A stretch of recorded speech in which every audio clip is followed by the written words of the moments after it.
আসসালামু আলাইকুম। আশা করি সবাই ভালো আছেন, সুস্থ আছেন। আজ এসেছি একটু ভিন্ন বিষয় নিয়ে।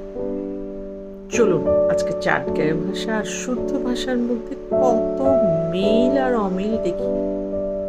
মিল বেশি নাকি অমিল বেশি? চলুন শুরু করা যাক। যেমন ধর শুদ্ধ ভাষায় আদার ব্যাপারে জাহাজের খবর নিয়ে লাভ কি? এখন চাটগাঁয়া ভাষা কি বলছে দেখি। কি আর হইব গরর গরর গাডার খবর কিনলে না যা হতাই নয় বুঝে রে আয় কেন বুঝিচ্ছে না। যেমন এক পয়সার মুরদ নেই, আবার চাই বিরাট বিরাট কিছু। এটা চাটগাঁয়ে কি হবে বলেন তো দেখি। আর হইব সুন্দর নাই তেনা মিরা দিবা থানায় রে ওমাই একখান হতো হইলে মিনাকে তার মা বলছে, মিনা বৃষ্টি পড়তেছে তাড়াতাড়ি ঘরে কাপড় ঢুকাও।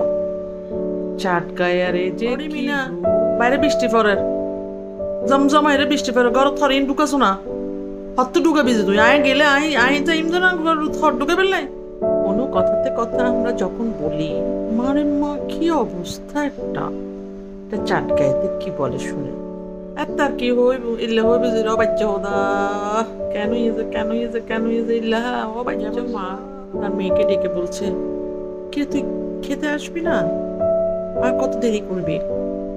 আমি কখন তোর জন্য খাবার নিয়ে বসে আছি। চাটগাঁয়ে তুই আর একবার অন্যরকম হইব। ওড়ি পাত নিয়ে বই রয়েছে ন দেহস তুই আবি যে হপ্তা আয় হপ্তা ব্যাগটিন বাড়ি সারি রাখবো।